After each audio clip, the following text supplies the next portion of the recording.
Assalamualaikum warahmatullahi wabarakatuh. Alhamdulillahirabbil alamin. Allahumma shalli ala Muhammad wa ala ali Muhammad.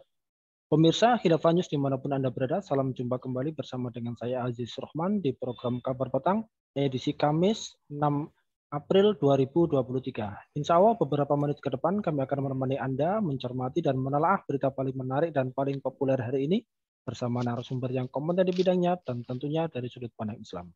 Baiklah pemirsa, inilah Kabar Petang selengkapnya.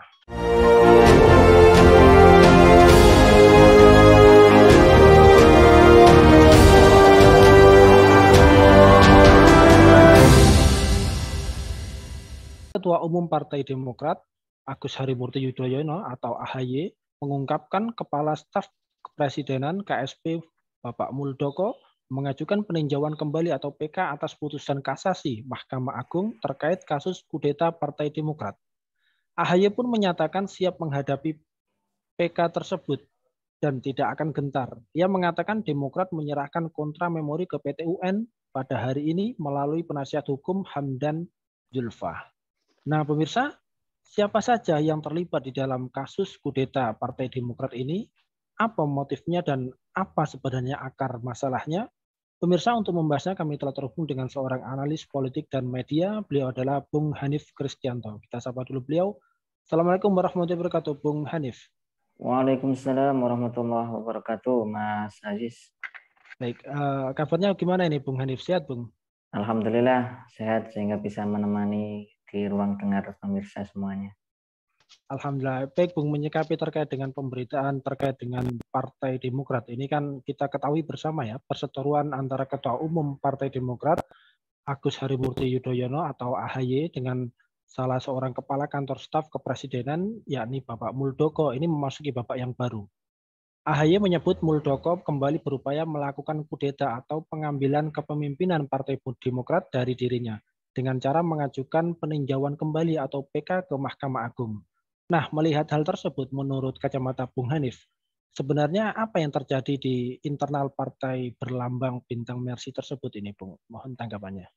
Iya, pemirsa, ini sangat menarik ya di tengah-tengah perhelatan politik menuju tahun 2024 ya.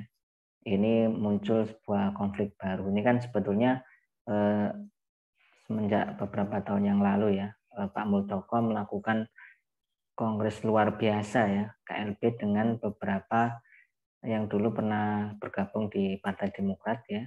Kemudian anggota-anggota tersebut itu mengangkat Pak Muldoko sebagai ketua dari KLB yang ada di Deli Serdang ya pada waktu itu. Nah, dan ini pun akhirnya menimbulkan keresahan dari pemilik sah ya Partai Demokrat ya kalau kita ketahui ya, yakni Pak Presiden Susilo dulu ya, Susilo Bambang Yudhoyono, dan juga yang sekarang yang jadi ketua umum adalah Agus Harimurti Yudhoyono. Nah, ini merupakan sebuah pukulan telak ya, yakni ketika partai-partai itu sudah mengumumkan ya pencalonan presiden ya, yang dalam hal ini kubu Demokrat juga sudah mendukung ya Anies sebagai capresnya. Nah, setelah pengumuman itu kemudian Pak Muldoko melakukan peninjauan kembali ya, melakukan PK. Nah, dan kalau kita amati juga sebetulnya Pak Muldoko CS yang mengajukan PK itu ya dengan alasan telah menemukan 4 bukti baru ya, dan ini pun dinilai oleh AHY sendiri sebagai yaitu bukti yang lama gitu ya. Nah, ini karena keempat novum itu telah menjadi bukti di persidangan di PT UN Jakarta ya, khususnya dalam perkara nomor 150G tahun 2021 PT UN Jakarta ya, yang sebetulnya telah diputus pada tanggal 23 November 2021. Nah, ini, dan memang konflik ini dipelihara. Nah, kita juga sangat menyayangkan ya, heran gitu ya, Pak Muldoko sendiri seorang jenderal yang bergabung ke Demokrat saja tidak ya. Nah, namun oleh beberapa oknum ya kalau kita katakan itu diangkat menjadi ketua umum dalam kongres luar biasa pada waktu ini. Nah, ini kan seolah-olah sebuah manuver terakhir yang dilakukan oleh pihak Pak Muldoko CS ya di tengah-tengah masa kepemimpinan Presiden Jokowi yang sudah mau berakhir ini. Dan kita ketahui bersama Pak Muldoko kan juga bagian dari KSP ya, orang di lingkaran istana. Seperti itu Mas Ais. Ya, baik, Bung. Lantas kemudian kalau melihat terkait dengan manuver yang dilakukan oleh Pak Muldoko terhadap kubu Demokrat yang dipimpin oleh AHY saat ini menurut kacamata Anda ini seberapa besar peluang Pak Muldoko untuk berhasil dalam tanda petik ya, merebut kursi ketua umum Partai Demokrat? Ya, kalau dari tingkat keberhasilan saja itu sangat kecil ya keberhasilannya ya. Mengingat Demokrat sendiri kan sebuah partai yang didirikan oleh banyak dari purnawirawan TNI ya. Nah, ini yang kita juga harus ketahui ya. Yang kemudian memunculkan pada waktu itu Pak SBY ya, yang akhirnya juga sebagai ketua dan juga akhirnya bisa menjadi ikut kontestasi dalam pilpres langsung ya pada waktu itu. Nah, kita juga perlu ketahui ya, apakah ada motif ya, misalnya Pak Muldoko untuk jadi ketua ya bayangan ya, ketua bayangan dari Demokrat hasil KLB itu ya, yang sebenarnya juga menimbulkan pro dan kontra, ingin juga menjadi presiden ya, karena kebanyakan dari ketua partai politik ya, ketua umum khususnya itu kan rata-rata ingin menjadi presiden.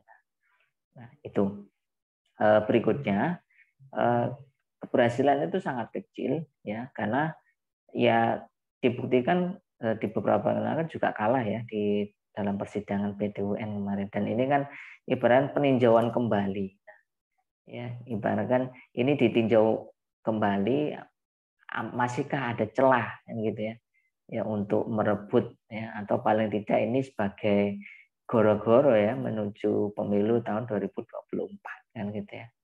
Nah, selain juga kita juga sudah mengikuti ya goro-goro yang lain ya, misalnya perpanjangan periode 3 periode, lalu juga ada perpanjangan jabatan kepala desa ya, kemudian gaduh saat ini di Kementerian Keuangan dan sebagainya. Apalagi ini sekarang tengah ada upaya pecah belah ya di antara partai politik yang ada, dan tentu kita juga sering ya mengamati di dalam pergolakan politik di Indonesia, partai-partai itu pecah ya. Lalu ada yang mendirikan partai politik baru kembali ya.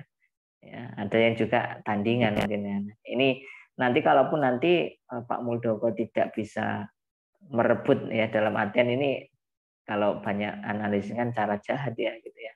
Ya mungkin akan mendirikan partai ya. Masa kalah dengan Partai Prima ya yang mengajukan gugatan kepada KPU di pengadilan. Seperti itu Mas Ais. Ya, baik. Mendekati tahun pemilu ini memang cukup ramai ya perpolitikan di negeri kita tercinta. Nah, pada titik ini melihat dan mencermati manuver yang dilakukan oleh Pak Muldoko, Anda melihatnya seperti apa ini? Apakah Pak Muldoko ini tengah mengincar Pilpres pada 2024 mendatang, atau apakah ada bau-bau syahwat kekuasaannya yang ujung-ujungnya mengarahkan kepada 3 periode? Kan kita lihat juga Pak Muldoko ini kan juga orang yang di dalam pemerintahan saat ini. Menurut Nah, kacamata Anda seperti apa ini, Bung Hanif? ini menariknya Mas Aziz. Jadi kan rezim ini kan ingin membuat begitu banyak manuver ya, seolah-olah ingin memecah konsentrasi masyarakat atau konsentrasi rakyat yang ingin menginginkan sebuah perubahan ya, khususnya kalau sekarang ini kan dalam artian politik itu bisa katakan berubah kan adanya dengan pemilu ya kan ya, itu kan pandangan masyarakat kan seperti itu. Nah, karenanya dibuatlah memecah ya arus pikiran dari masyarakat ini. Nah, ya wajar lah kalau ingin jadi presiden, itu juga wajar banget ya, namanya ketua umum. Siapa sih ketua umum Indonesia, partai yang ada di Indonesia yang nggak ingin jadi presiden coba ya. Ketua Umum PKB juga ingin kalau nggak jadi capres ya cawapres ya. Dulu Ketua Umum PDI Perjuangan ya, Ketua Umum Demokrat ya, waktu Pak SBY, kemudian Ketua Umum Gerindra pun juga ingin jadi capres ya, ikut kontestasi ya, meskipun gagal ya. Ya. Kemudian ketua partai yang lain. Ya, dalam artian kalau mereka nggak bisa menjadi duduk dalam kursi kekuasaan dan menjadi RI 1 atau 2, ya paling nggak mereka berkoalisi ya dalam sebuah pemerintahan ya, mendapatkan bagian-bagian dari kementerian misalnya begitu. Nah, apalagi Pak Muldoko juga bagian dari KSP ya, orang di dalam kekuasaan ya. Dan tentu ini kan banyak tangan-tangan yang bermain ya. Satu sisi memainkan opini yang lain, satu sisi memainkan opini di sisi ini yang ingin memecah belah kekuatan dari partai-partai yang ingin berkoalisi ya. Nah, itu. Bahkan ditengarai juga ingin menghalangi ya pencapresan dari Pak Anies Baswedan ini dari beberapa pandangan oleh kubu Demokrat AHY sendiri kan gitu ya. Setelah mereka mengumumkan mengusung capres Anies Baswedan. Nah, itu karenanya masyarakat juga perlu waspada terhadap manuver-manuver ini ya. Jangan-jangan ini hanya sekedar gimmick-gimmick ya. Nah, yang melupakan akar masalah sesungguhnya di negeri ini itu apa ya?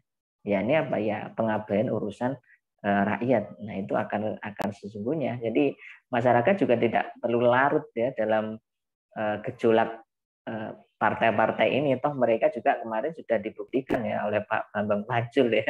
Jadi kalau mau yang mengegulkan sebuah aturan undang-undang perampasan aset, ya hubungilah ketua umum partai ya yang menjadi juragan kan gitu. Itu sebuah gambarannya kan gitu.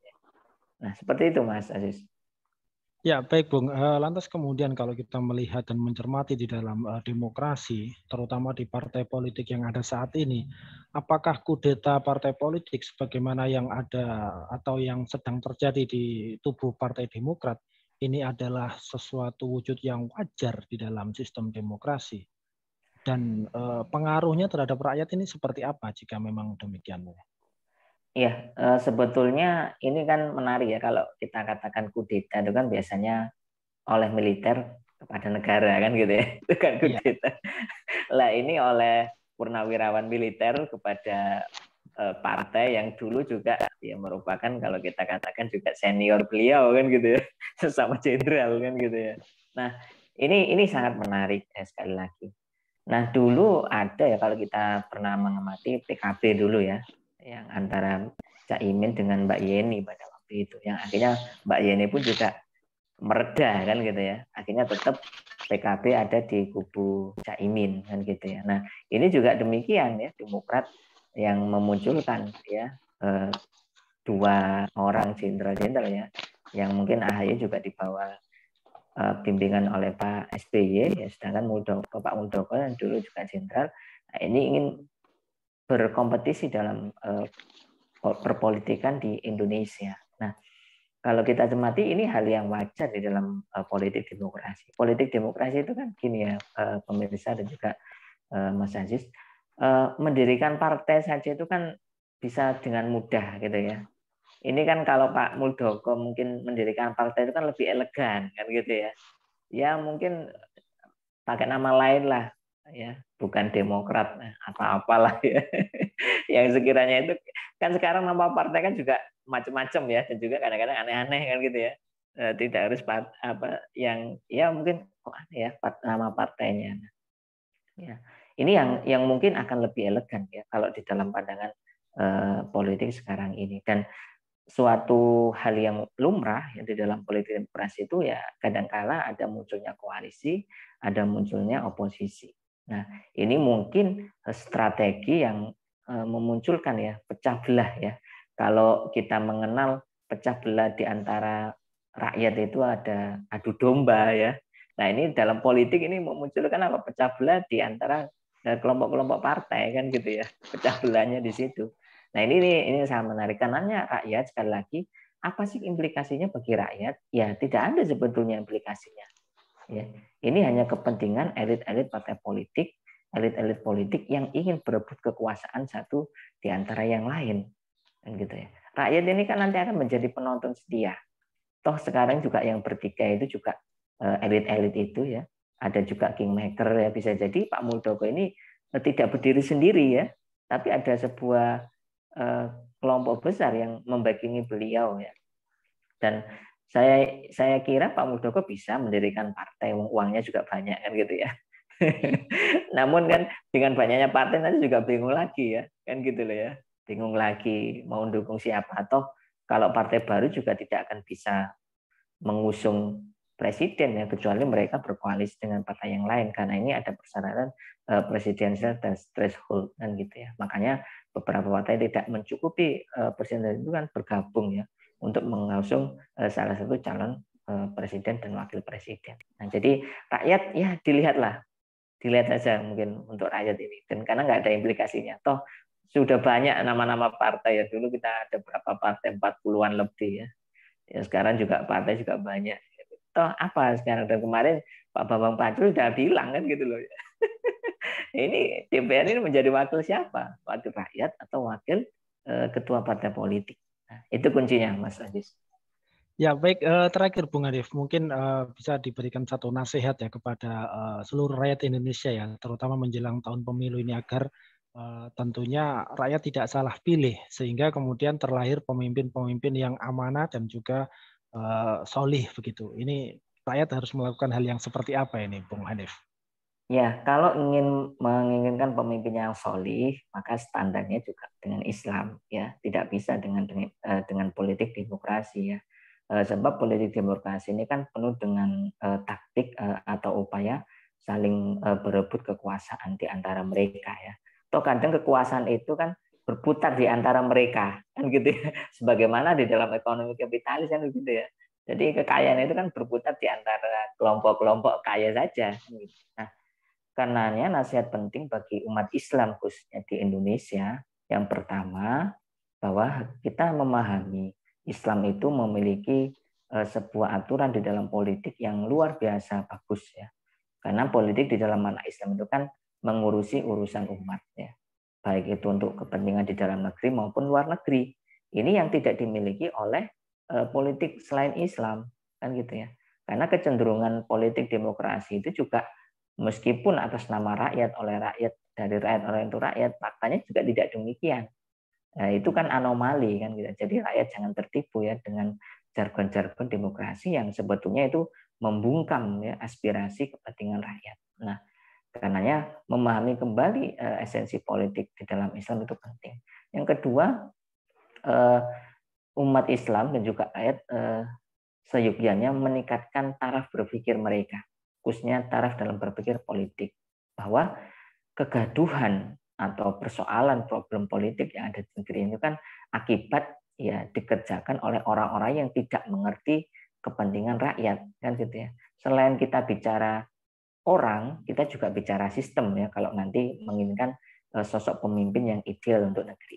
Nah, karenanya yang ketiga rakyat ya, kalau nanti memilih pemimpin ya jangan salah pilih ya. Pilihlah orang dan juga sistemnya. Kalau dia Muslim, maka seyogyanya dia sebagai pemimpin negeri ini membawa arus perubahan ke arah Islam. Ya, dengan cara apa? Mentaati Allah dan Rasulnya. Itulah orang yang nanti layak disebut sebagai ulil amri minkum. Nah, kenapa syaratnya? Atiullaha wa atiur rasul wa ulil amri minkum. Sehingga rakyat ini akan taat, mentaati orang yang juga taat kepada Allah dan Rasulnya. Lah gimana kita ini mau mentaati orang yang nggak taat pada Allah dan Rasulnya ya? Sementara urusan rakyat itu terus diabaikan. Dan yang paling terakhir, maka rakyat tidak boleh diam mulai saat ini. Ya, rakyat harus terus memantau ya bagaimana manuver-manuver politik yang dilakukan oleh mereka. Dan sekali lagi mereka itu sejatinya adalah berebut kekuasaan di antara mereka. Dan kalau bisa rakyat juga harus membuat arus baru kepada perubahan Islam yang lebih baik. Dan sekali lagi hanya dengan Islam ya rakyat di negeri ini khususnya akan mendapatkan keberkahan di dalam kehidupan. Seperti itu Mas Ais dan juga pemirsa. Ya baik, syukran wa jazakumullahu khairan katsirun atas penjelasannya. Terima kasih juga telah hadir di Kabar Petang pada edisi kali ini. Insya Allah nanti kita ketemu lagi lain waktu, lain kesempatan. Semoga Anda dan keluarga sehat selalu dalam lindungan Allah Subhanahu wa taala. Assalamualaikum warahmatullahi wabarakatuh, Bung Hanif Kristianto. Waalaikumsalam warahmatullahi wabarakatuh, Mas Aziz. Baik pemirsa, demikianlah kabar petang pada edisi kali ini. Semoga Anda mendapatkan banyak manfaat dari acara kami. Jangan lupa saksikan kami besok di jam dan channel yang sama. Dan jangan lupa juga like, comment, share, subscribe, serta klik tekan tombol loncengnya agar tidak ketinggalan update terbaru dari Khilafah News. Karena hanya di sinilah Anda akan mendapatkan informasi aktual, terpopuler, dan tentunya dari sudut pandang Islam. Akhirnya saya Aziz Rahman beserta seluruh kru yang bertugas undur diri. Wassalamualaikum warahmatullahi wabarakatuh.